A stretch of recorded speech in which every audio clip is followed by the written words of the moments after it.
So yeah, first of all, thank you to EK and Zach and Joe and Lulit for the invite to be with you all here today. Really appreciate it.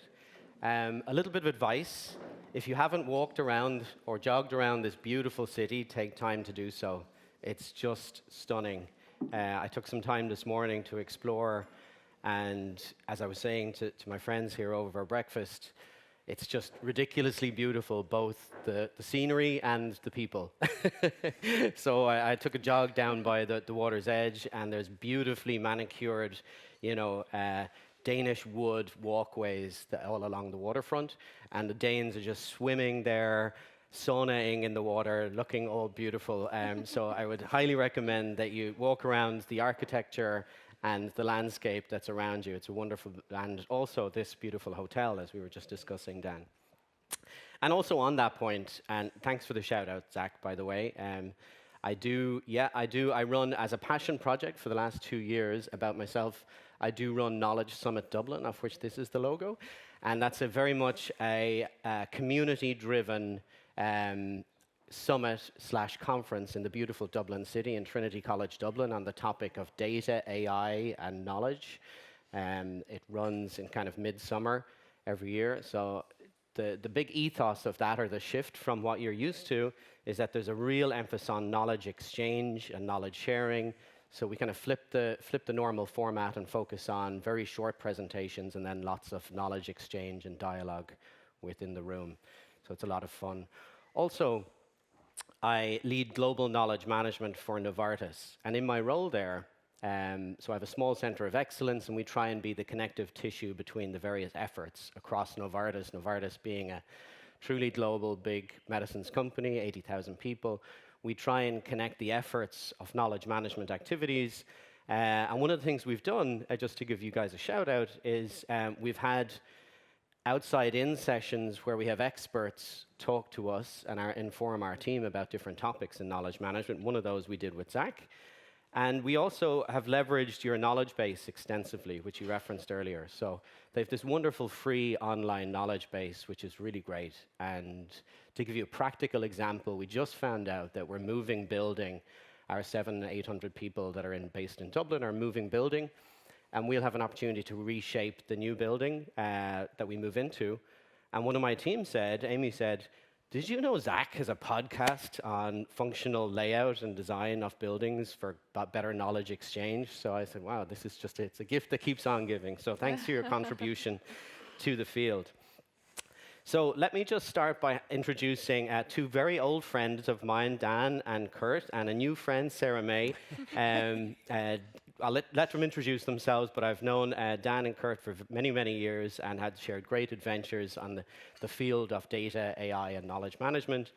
And together with Sara May, we're hopefully going to be a little bit controversial and also try and dumb it down a little for you on the topic of knowledge graphs and semantic layers. So I'll start with you, Sara May, if you'd like to introduce yourself. Sure, yeah, very happy to be here. So I'm Sara May O'Brien-Scott, go by Sara May. And I'm a practice lead for semantic design and modeling with enterprise knowledge. So the ontologists and taxonomists are all in my group. I come from a background of Masters of Library and Information Science, and during our workshop yesterday, got to connect with some of the other librarians in the room. So good to have those amongst us. I'd say what I'm really excited about right now is how we can revamp semantic design. Given some of the technologies that Ben was mentioning, we're able to do things a little bit differently, a little bit more quickly. And my team has done a lot of work to establish those approaches and practices and bringing those to our clients so they can achieve their semantic goals much more quickly. My team designs taxonomies and ontologies for knowledge graph-powered solutions, increasingly knowledge graph and AI-powered solutions like your chatbots, recommendation engines, and things like that. So very happy to be here. Thank you, Sara May. And Daan? Thank you. Is it on? I think so, right? Hi, I'm Daan Hannessen. I'm the head of knowledge management within Shell. I've been doing KM for as long as I can remember, probably more than 20 years at least, for various large organizations in different parts of the world. Before Shell was IMF in Washington, D.C., and Jacobs Engineering and PricewaterhouseCoopers, etc. It's lovely to be here. Credits to the fantastic venue, by the way. I don't know who picked it, but wonderful choice, absolutely. It's great to be in Copenhagen. Very excited about a setup like this, the Semantic Layers Symposium. It's the second year, if I believe, and what I will bring in the discussion is it's getting traction. And I think it was mentioned earlier on as well by Zach, and I can see that as well, especially large organization like Shell, where a lot of knowledge is going around. It's finally starting to land. Not just AI has reached the top, but finally we need to be more careful about that data layer and how we organize it and across the silos. Shell is not a sort of top-down driven organization, so it's very siloed. So you can imagine the obstacles we face in the KM team that I have as well. So I'm very pleased to see it starting to land. When I mentioned to my boss, hey, I'm going to visit the Semantic Layer Symposium, there were not only question marks in his eyes anymore. It used to be 3 years ago, but now it's starting to land. They start to read up about this as well. So I'm excited to share a bit of the practical obstacles, challenges that we're facing in this talk that we have. Thanks. Thanks, Dan. Kurt? Yeah, thank you. I'm Kurt. I'm the only Dane in the panel here. I'm based in Aarhus. I'm a former bookkeeper or CFO until 25 years ago. I started Intro Team together with 2 other guys. And we were looking a lot of intranets in the beginning. And then it turned into be a lot of about SharePoint and whatever. And there were some towers that went down in 2001, and our consultancy we had to go in a different way. And I thought, hey, I'm going to do some peer-to-peer groups. And we started peer-to-peer groups about intranets. Turned out to be a lot about SharePoint very shortly. And then we had enterprise search groups where Byrne was a member originally when we talked a lot about technology with search engines to use. And then that was sort of won by Microsoft, and then it turned into be a lot about information management in that group, and information management because you don't have that many handles, and if the content, it still always was a truth that if content was rubbish, garbage, you would get garbage out, and so, but it's more important today than ever because with the AI digging into that, finding rubbish, it was findable with the search engines back in the times, but now it's really causing a lot of trouble. So, but what we do very shortly is networking groups. COVID helped us to do them online. And I do have a KM group, which is actually led by the wonderful Daan down there. She's leading that group for me. So yeah. Thank you, Kurt. That was it. Love it. So yeah. Let's get right into it then. So first of all, I want to dumb it down a little bit. I'm not sure how many people are very technical in the room. Actually, let's do a show of hands. Yeah. Would you describe yourselves as very technical if you're going to put your hands up? Okay. It's probably, what would you say, 50-50? Yeah. Maybe 70-30 to non-technical? Brilliant, brilliant. Because the panel and I were discussing, and we were saying, we're not that technical. We're very lucky, Dan and I were talking last night, we're very lucky to be in a role, a global head of knowledge management. There aren't many of those roles actually truly existing in the world, but we're not deep technical experts in the area of knowledge graphs. So let's put Sarah May on the spot. Can you explain to me, like I'm a 3-year-old, please, Sarah May, a knowledge graph in your eyes and how it contributes, and a semantic layer and how one contributes to the other? Yeah, sure. So the picture of you as a 3-year-old is now in my mind, just so we know. So I'm first and foremost an ontologist, I would say. And an ontology is the model for the knowledge graph. So we got to see some great examples of that with Ben's talk earlier. Rather than the tables and the relational databases that most of us are familiar with for some reason or another, we're taking that to a structure that looks more like a mind map or more like something we can look at and as humans make sense of. One thing that I like about ontology is it takes a little bit of a sentence structure. So do we have any grammar nerds in here?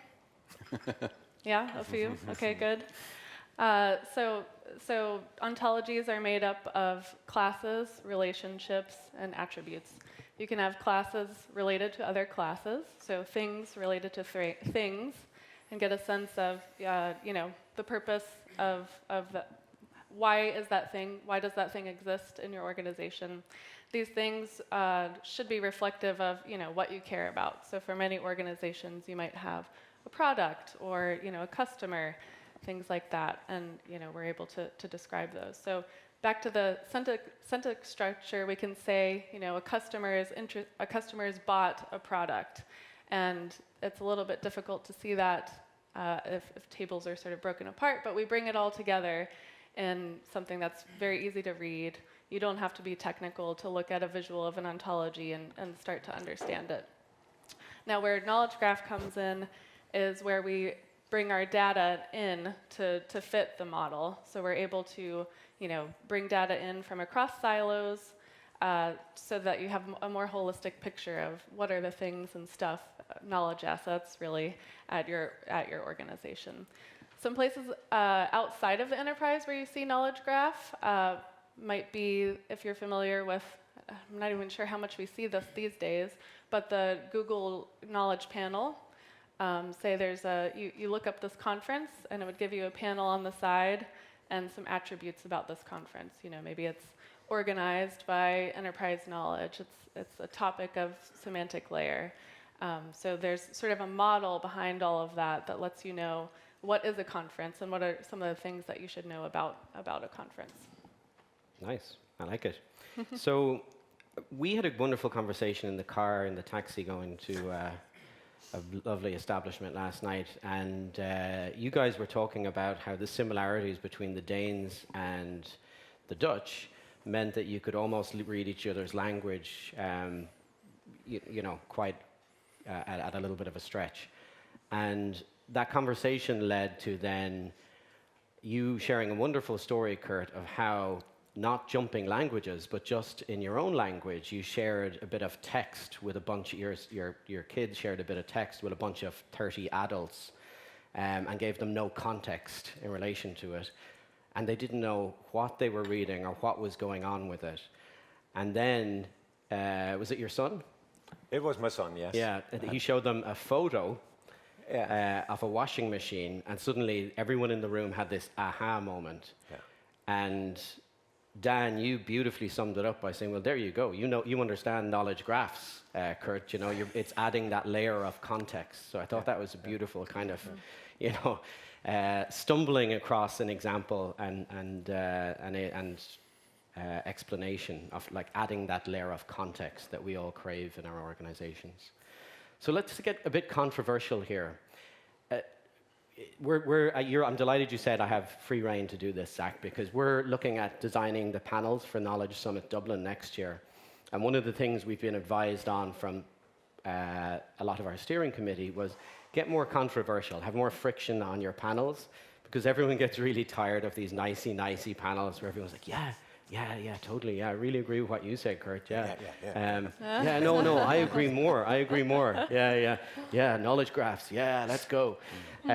So I'm going to start by being controversial and say, what's the point? Why? AI is getting so powerful now. In the past, I used to be a military officer in the past, and I sat down and we went through this long and arduous process of creating a taxonomy for the military before we implemented our knowledge management system, and it was a fun story. It was, what is a synonym for a grenade? Explosive, thrown device.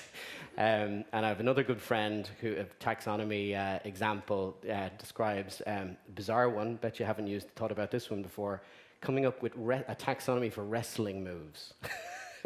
So he worked for WWE, and he had to come up with a taxonomy and synonyms for various different wrestling holds and moves so that they could categorize them. I thought it was a wonderful story. So what's the point? I would put it to you, and I think it's great to put these things forward because a couple of years ago, Zach and Joe and Louis were at the same conference. I remember Patrick Lamb really great author in this field, wrote some of the seminal books on knowledge mapping, was waiting for one of his co-panelists to finish a sentence. And he goes, oh, really great point, really great point. Let's say it was Daan talking. He goes, fascinating point you're making there. Can't wait for you to finish, so I destroy it. It just stuck out in my mind as being like, oh, and everyone in the room leaned in. So lean in, and yeah, let's talk about the fact that maybe, is there any point to all of this? Maybe AI is going to get so good. We've seen the exponential increase in recent years. It's just gone from, there to here. Is it just going to keep doing that? And what's the point in asking your whole organization and a huge lift? If I think about it objectively, for Novartis, to get the time and the effort for an 80,000 person organization to sit down and categorize things and human beings to say, no, this relates to this, and get human beings to agree and say, no, you're right, Joe, yeah, that word does mean this, or that molecule does relate to that code. The effort that takes, and then the connecting of that, is AI just going to outstrip all the need for that effort in the coming months and years to a point where that is wasted effort? Bit controversial. Dan, you look like you're ready to go. Yeah. Plenty of examples in Shell as well around this, because there is the tendency that because AI has reached the boardroom finally for the last couple of years, it's like AI is going to take care of everything here. Why bother, indeed? And it's a hard struggle for me and my team and colleagues that agree that there is still a case to be made for a separate sort of knowledge graph, semantic layer type of approach. In all honesty, we're struggling with that, to have that land properly as well. Because yes, indeed, AI is going to take it over, right? It's a need. The angle we're using, and I'm not saying that's the perfect one, but the angle we're trying to sort of convey to our stakeholders is primarily by our IP needs to be protected. Our Shell has a ton of proprietary knowledge across their industries. Let's not lock that in by some vendor who comes with their AI module as well and build their own black box, their own graph, etc. So our angle is, no, we need to have some level of control of our own IP, and the way to do that is through a semantic layer. Struggling, again, like I said earlier, because, again, that is a concept that does not land too well with some. It lands with some, others it doesn't with others. But AI is moving faster than, I would argue, the semantic layer world right now, and everybody's like, well, let's just wait another year, and it's all solved for us. And that's a hard obstacle to fight with, and I'm very keen to hear from the other panelists about their experience in that, but that's where we're coming from. We're trying to build a case outside of AI, basically. But yeah, you're up against this huge wall of information, the McKinseys, the BCGs of this world, telling our board AI is going to solve all your problems, basically. Yeah. Other Kurt? Yeah, I'm just seeing a lot of history returning or appearances from because I remember in 2000 when Google took over the internet search from Alta Vista, and ever since that, people thought that intranets at that time could be replaced by a search bar. You just need a search bar, and I had members who tried. I have no one who actually really succeeded. And I would say even today, I know search is a little bit better, but I frequently do this. Does search, are your colleagues happy with search? Nope. No. Never. It's kind of an ongoing story. And the second thing that I see is what I call the Delve moment. I think I'm not alone on that, but I think you can remember Delve, and suddenly the CEO comes into this Delve and says, "Oh, can everybody see this? You know, who's going to get fired next month? Or we're doing an acquisition. What's it's called? You're buying another company." But and there's things in this. One thing is that he doesn't understand the rights management. Because then you try to explain that to him, it's only you who can see that because that's your document. Okay, and then he goes out in the organization and tries to test it, like going in the old days with search, and try to search for confidential stuff, and up comes tons of confidential stuff. and now it's been surfaced by Delve, and the thing was to close down Delve. And I'm still waiting for that to happen to AI, because AI is gonna, or generative AI is gonna surface things that are not supposed to be surfaced. And I don't know what they're gonna do to it, but I'm just saying that's one thing. And not just surface it, but also hallucinate about it. Yeah, exactly. And then the third thing I see back in history, which I think we can take advantage of, was when the apps came. Oh, we want an app, we need an app. One guy from a big Danish bank called me in last, he said, Kurt, I got more money to build an app than I ever had for my intranet. What app should I build? Sorry, Lars.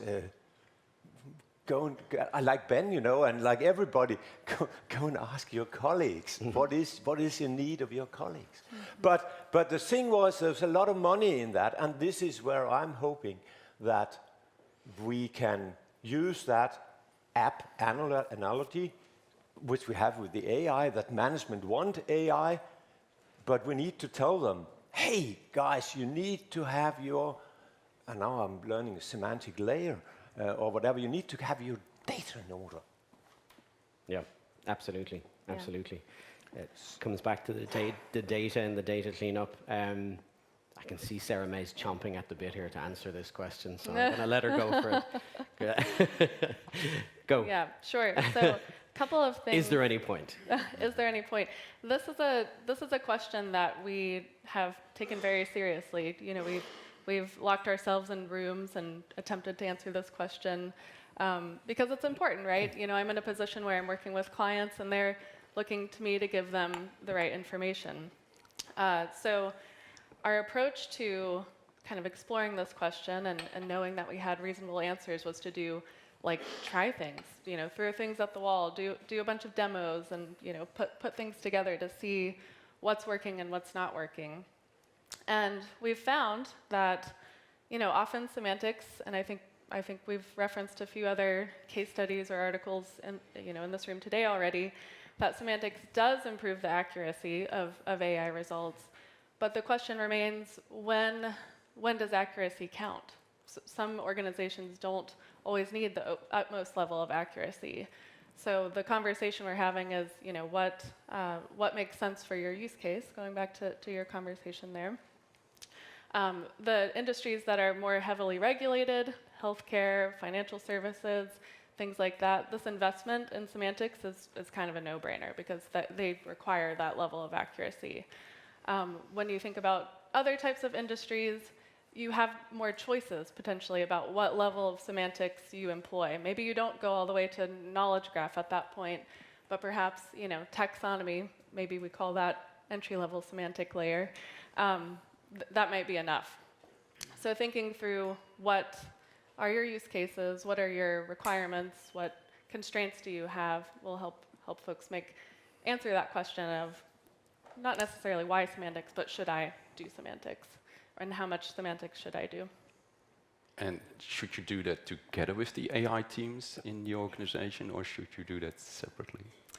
Yes. Yeah. I mean, I think we've found a lot of value in bridging the gap between, you know, our taxonomists, ontologists, working with AI engineers, data scientists, as well as Zach mentioned this idea of knowledge assets.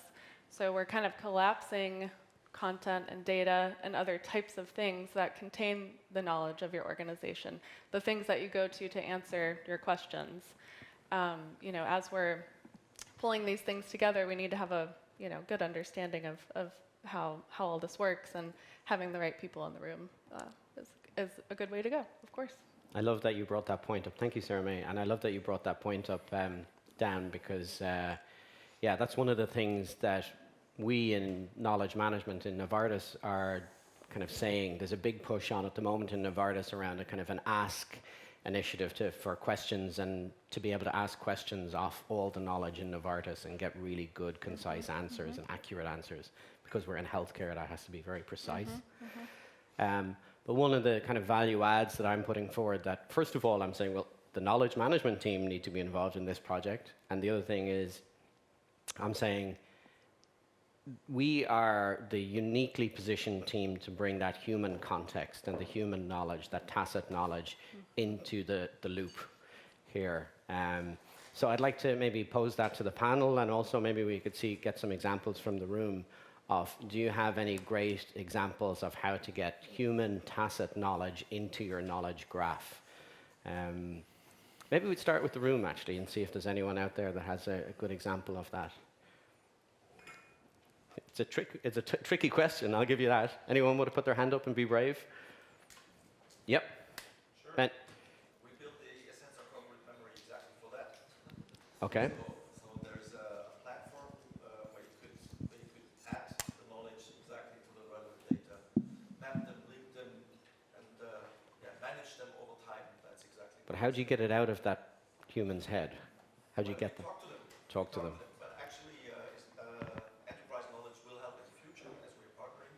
But also other consultants could use the tool and by this also talk to the domain specialist and get the knowledge out of their head, add it, model it, and add it to the relevant data. Even automate it partially where possible and where needed. Because for stuff where it's very easy, where it's in rules, easy to describe, then you can automate whatever possible, but also you need the human in the loop to also watch over it. Yeah. And even use AI to add the unstructured data, convert them into structured data, and map them also. Yeah, it's a great point. I mean, it's not just, the human in the loop is not just there to get the tacit knowledge on how to do your job into the repository that then AI can query, but also it's how do we sense check what's being produced. We did another suggestion from the room here. Yeah, I just wonder about this. Like, sometimes it seems very simple. Just bring in the SME or the human and map the thing with their knowledge. But I think most of us have been working in this space more than knowledge. It's like it's a discussion. It's like it's a war, right? Sometimes to get meaning and decide on what is things actually. What do they mean? Yeah. So it's not that easy. Yep. No, I'm fully with you. Oh, we've a game of tennis starting here, folks. Yeah.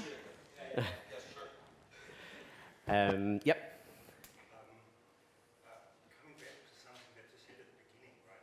Because the discussion is always a bit about knowledge graph versus AI, right? Do we need knowledge graphs because we are AI? What we forget about that is that basically with AI now we also can help the knowledge graph build, right?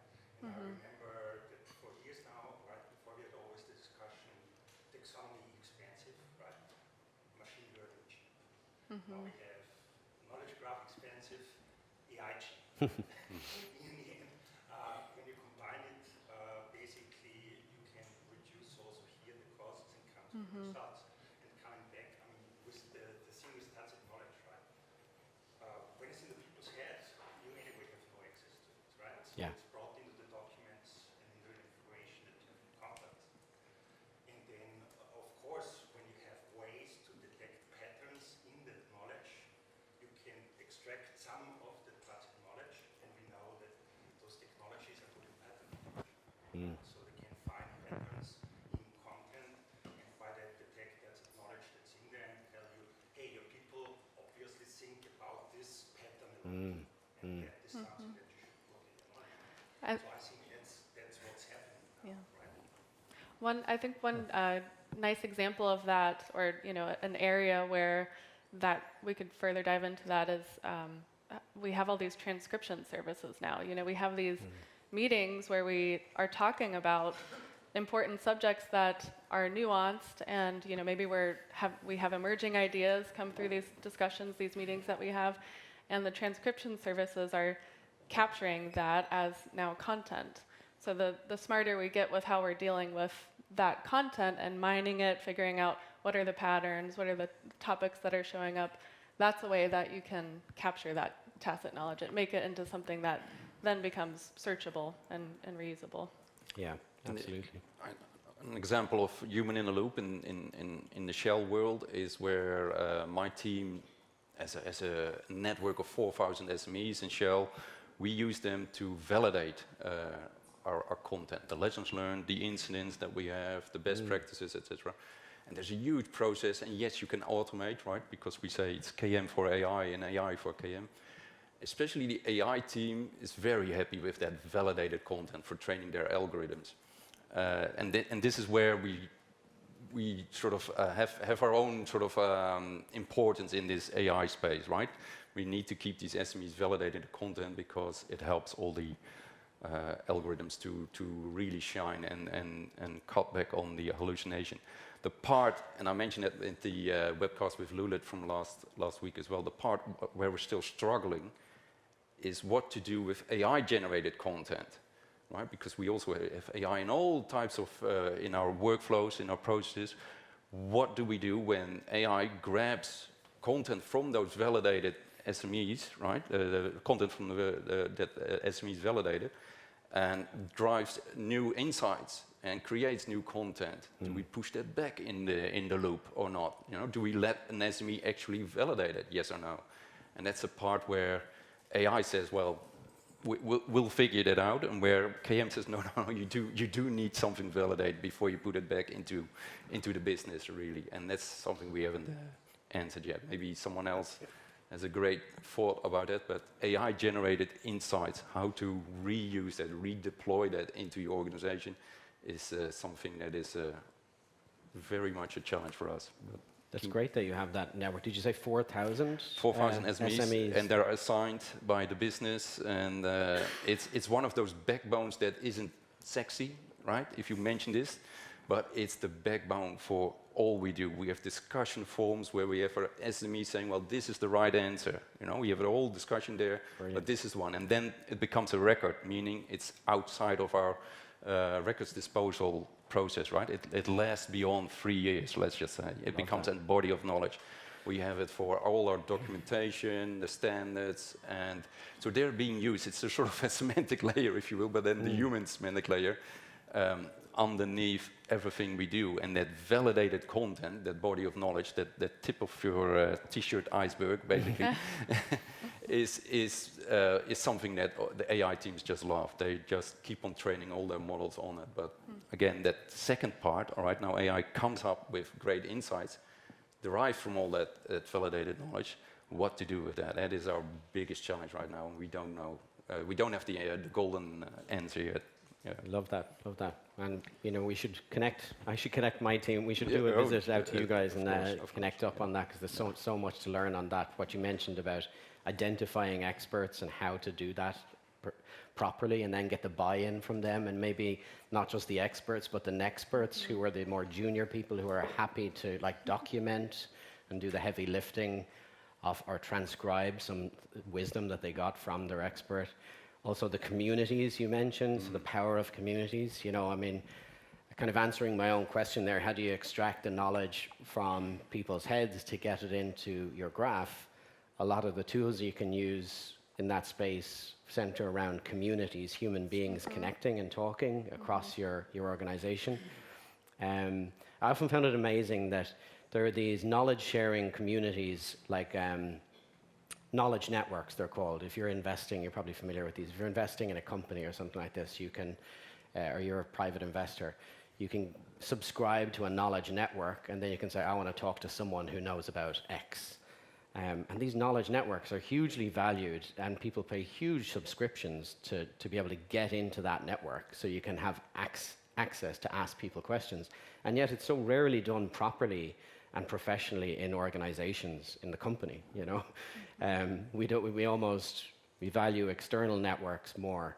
But in terms of communities, you've also got other tools like lessons learned, after action reviews, retention of critical knowledge, storytelling, all those kind of things. And coming back to what we spoke about earlier about the stories, we're doing some work with Professor Dave Snowden and the Cynefin Co about collecting mass narrative from the organization to do sensing and pattern recognition of stories that tell a certain, indicate a certain pattern that maybe might be outside the norm that we can then help identify.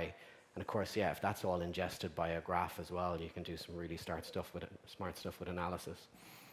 Kurt, did you want to come in on that? No. No.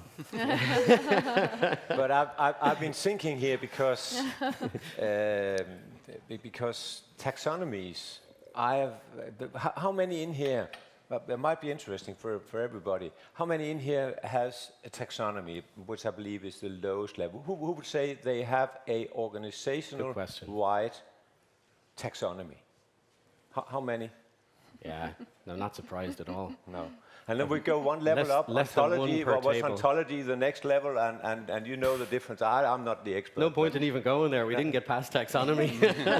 No, build an ontology. but this is what I've seen from when we were talking about intranets and search and whatever. That the few that tried to convince management that we needed to have this one company-wide ontology, and we had a retail company who had 6 different databases, and they had 6 different taxonomies for their products.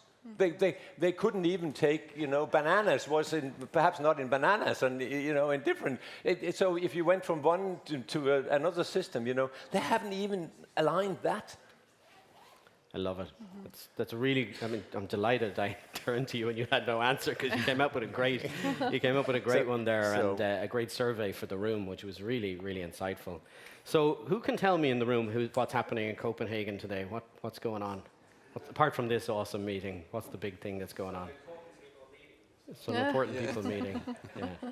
So I asked ChatGPT if it could create a knowledge graph for me around the big Copenhagen EU meeting that's happening today. And it said, yeah, I describe it as a web of entities and relationships so that people and machines can ask and answer nuanced questions fast. And it said the core pattern that I see here is an event, such as like the informal European Council event, sub-events, which are leaders, sessions, defense, support for Ukraine. Actors are persons, organizations like the European Council, Danish PMO, countries. Artifacts are things like briefings, communiques, press quotes, media posts. Outcomes are conclusions, commitments, follow-ups, and actions. Context are things like, context was the thing you liked, Dan, are things like location, time, topic, risk, impact. And then it went on, of course, because I've personalized ChatGPT for me, it said these are the implications for Novartis, which I always love.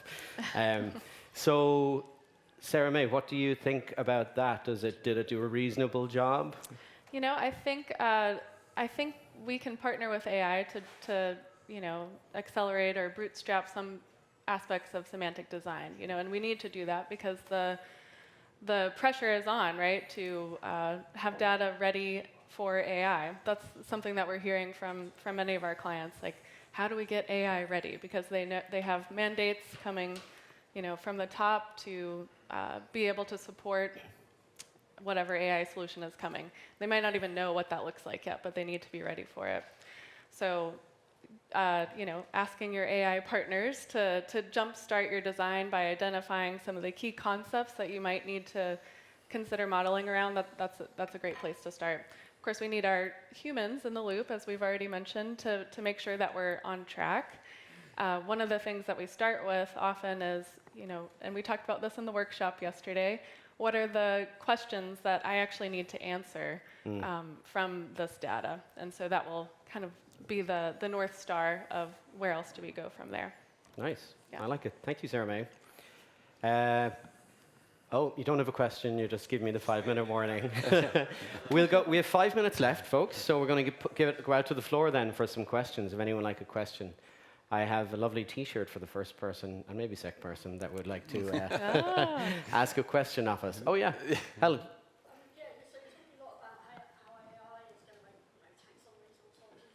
Yes. Tell people what you do. Taxonomy. Right. This person knows what they're talking about. That's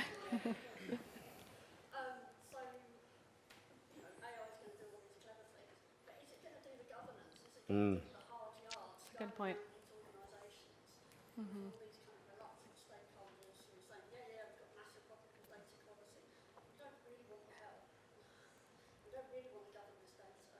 Yeah.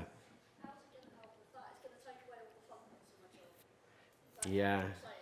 Yeah, I mean, I'd throw it over to people much wiser than me, but I mean, one great that you know the answer to this, but the simple answer from my simple perspective is AI detecting possible anomalies and detecting possible. So when you're sensitizing, I was talking to a big consultancy firm recently, and I was saying, how do you guys do it? And they said, well, obviously, we have to keep our client data very private, but we also have to learn from everything that we're doing all around the world.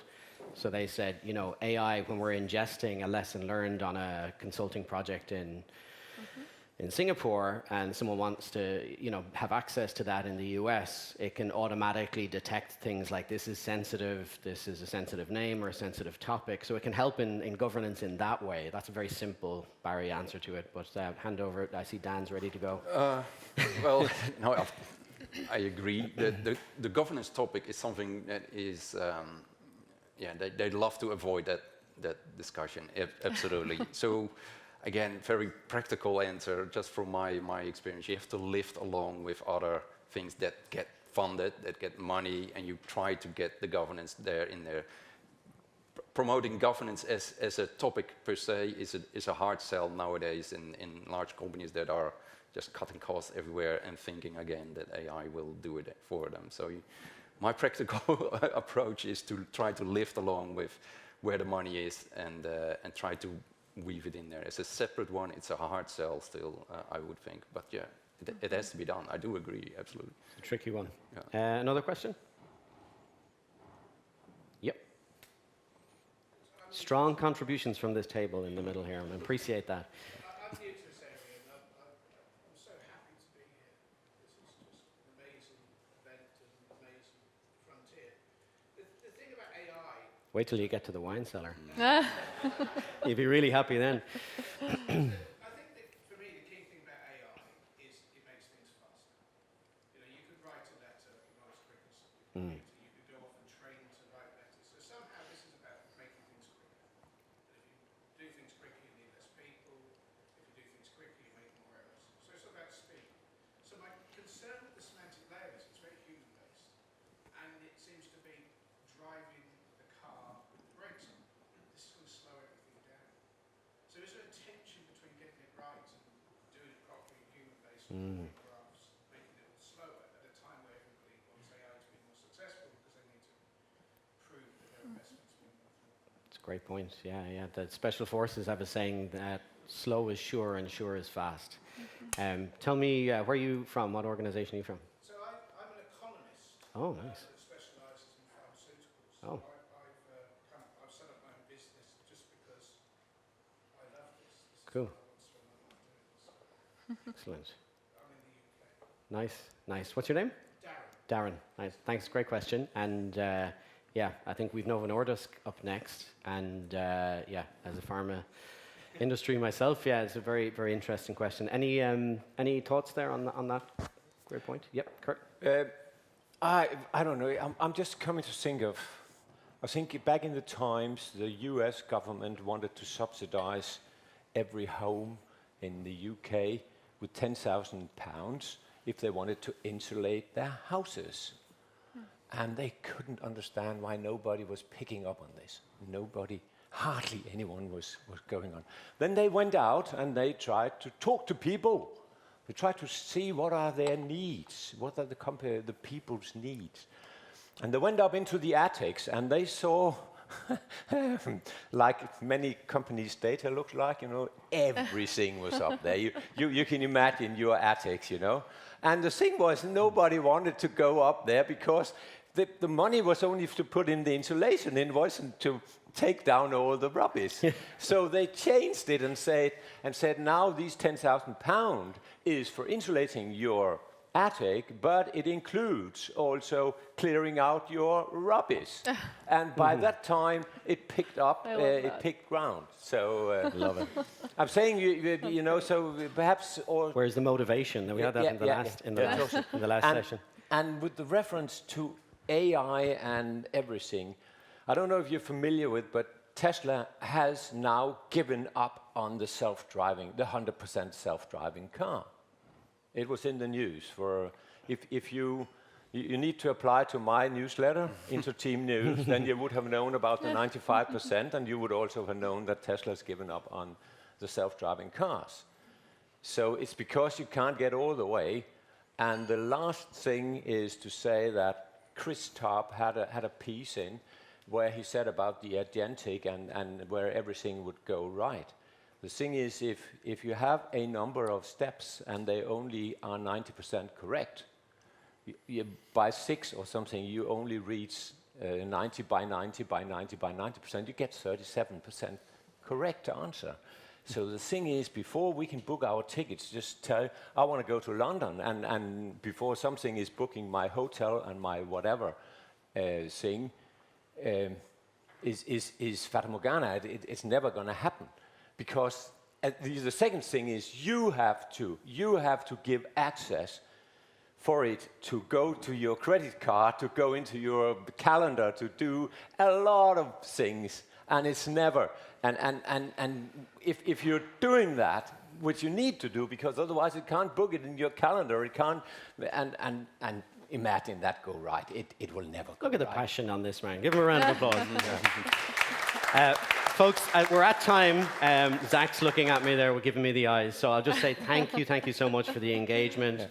Thank you so much for listening to us. Thank you to the incredible panel. Thank you. I would close on saying, in this age of AI, do not forget the importance of the human in the loop and the human connections and that your human network. Your network is your net worth.